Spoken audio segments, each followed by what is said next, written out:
term repeatedly, and I believe you use it to reassure users. Is that correct? That you do have control and complete I have control over this to video information? this.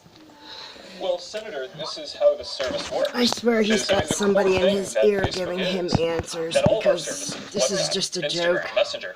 So is this then a question of Facebook is about feeling safe, or are users actually safe? They're not. Is Facebook being safe? No.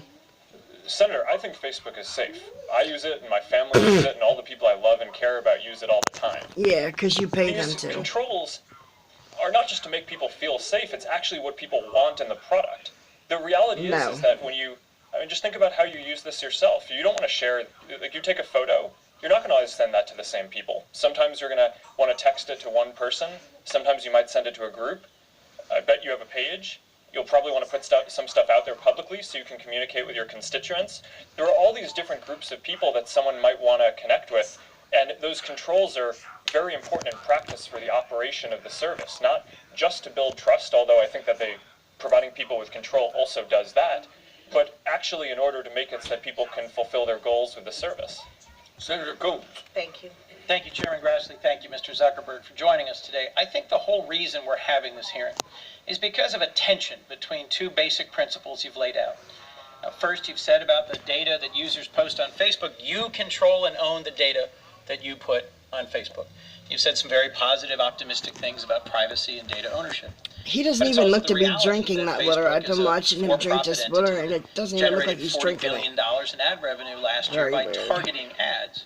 In fact, Facebook claims that advertising makes it easy to find the right people, capture their attention, and get results, and you recognize that an ad-supported service is, as you said earlier today, best aligned with your mission and values.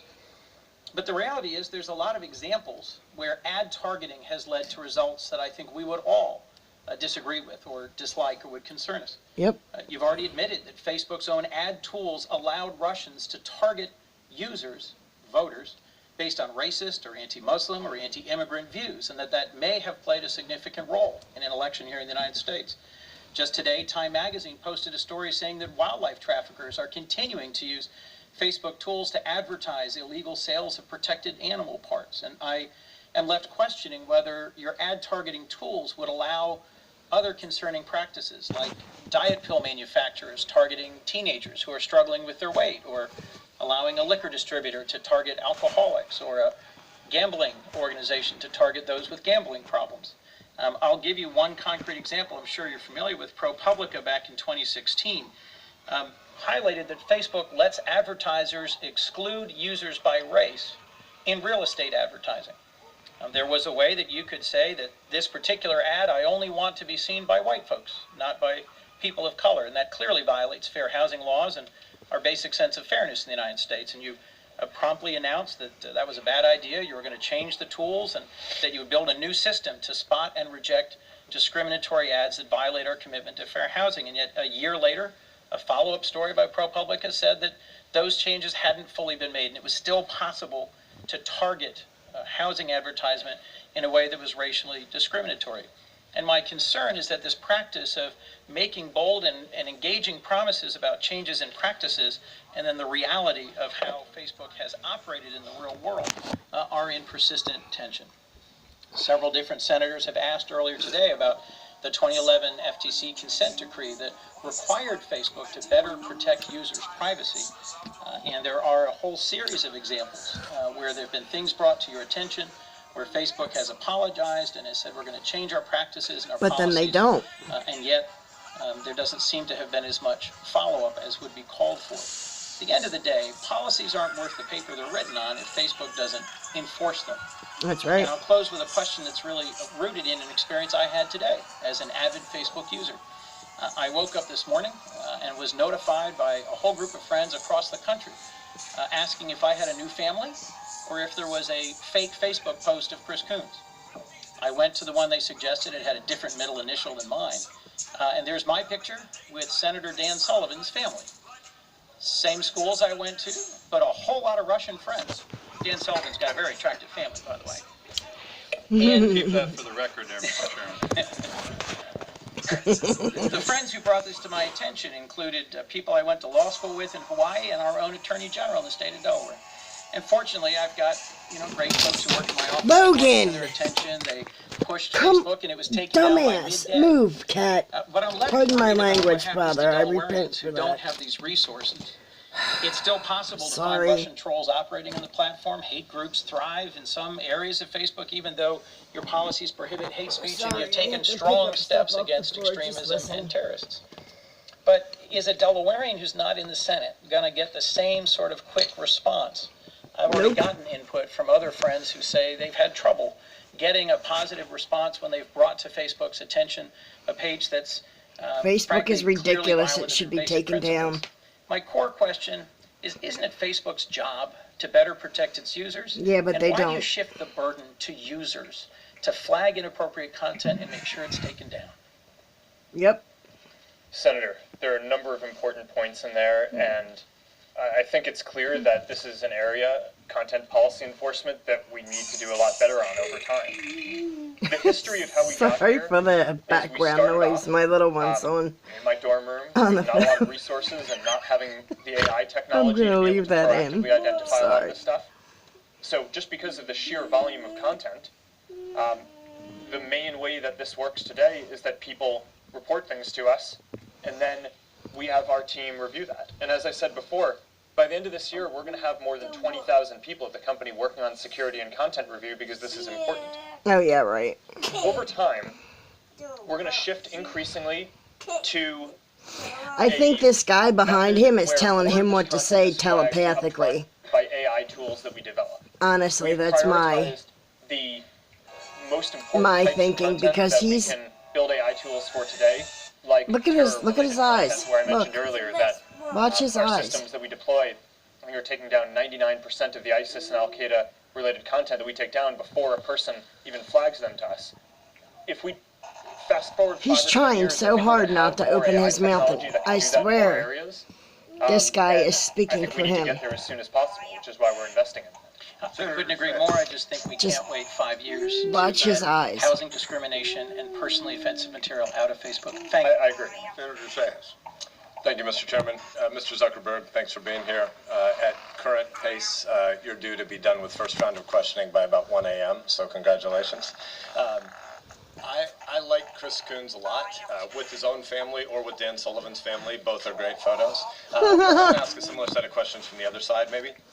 I think the conceptual line between mere tech company, mere tools, and an actual content company, I think it's really hard. I think you guys have a hard challenge. I think regulation over time will have a hard challenge. And you're a private company, so you can make policies that may be less than First Amendment full spirit embracing, in my view. But I worry about that. I worry about a world where when you go from violent groups to hate speech in a hurry, in one of your responses to one of the opening questions, you may decide, or Facebook may decide, it needs to police a whole bunch of speech that I He think does not America look might be like a better off normal not human having policed being. by one That's company that just, has a really big and powerful I'm not platform judging, but to I'm define discerning hate speech. that he does not look human. I'm sorry. Senator, I think that this is a really hard He does not look like a question. normal human being. And I think it's one of the reasons why we struggle with it. There are certain definitions that we have around calling for violence or Let's just agree on that. If somebody's calling for violence, that shouldn't be there. I'm worried about the psychological categories around speech. You used language of safety and protection earlier. We see this happening on college campuses all across the country. It's dangerous. 40% of Americans under age 35 tell pollsters they think the First Amendment is dangerous because you might use your freedom to say something that hurts somebody else's feelings. Guess what? There are some really passionately held views about the abortion issue on this panel today. Can you imagine a world where you might decide that pro-lifers are prohibited from speaking about their abortion views on your content, on your platform? I certainly would not want that to be the case. But it might really be unsettling to people who've had an abortion to have an open debate about that, wouldn't it? It might be, but I don't think that would fit any of the definitions of what we have. But I do generally agree with the point that you're making, which is as we're able to technologically shift towards, especially having AI proactively look at content. I think that that's going to create massive questions for society about what obligations we want to require companies to fulfill. And I do think that that's a question that we need to struggle with as a country, because I know other countries are, and they're putting laws in place. And I think that America needs to figure out and create the set of principles that we want American companies to operate under.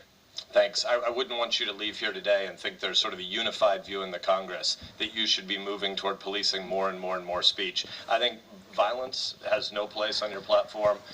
Sex traffickers and human traffickers have no place on your platform. But vigorous debates, adults need to engage in vigorous debates. I have only a little less than 2 minutes left, so I want to shift gears a little bit. But that was about adults. You're a dad. I'd like to talk a little bit about social media addiction. You started your comments today by talking about how Facebook is and was founded as an optimistic company. You and I have had conversations separate from here. I don't want to put words in your mouth, but I think as you've aged, you might be a little bit less idealistic and optimistic than you were when you started Facebook. As a dad, do you worry about social media addiction as a problem for America's teens? Well, my hope is that we can be idealistic but have a broad view of our responsibility. To your point about teens, this is certainly something that I think any parent thinks about, is how much do you want your kids using technology? At Facebook specifically, I view our responsibility as not just building services that people like, but building services that are good for people and good for society as well. So we study a lot of effects of well-being of our tools and broader technology. And like any tool, there are good and bad uses of it. What we find in general is that if you're using social media in order to build relationships, right? So you're sharing content with friends, you're interacting, then that is associated with all of the long-term measures of well-being that you would intuitively think of. Long-term health, long-term happiness, long-term feeling connected, feeling less lonely. But if you're using the internet and social media primarily to just passively consume content and you're not engaging with other people, then it doesn't have those positive effects and it could be negative. We're almost at time, so I want to ask you one more. Do social media companies hire consulting firms to help them figure out how to get more dopamine feedback loops so that people don't want to leave the platform? Yep. No, Senator, that's not how we He's lying. This or how we set up our product teams. We want our products to be valuable to people, and if they're valuable, and he knows. Choose to use them. Are you aware of other social media companies that do hire such consultants? Yep. Not sitting here today. Thanks. Senator Markey. And that's enough.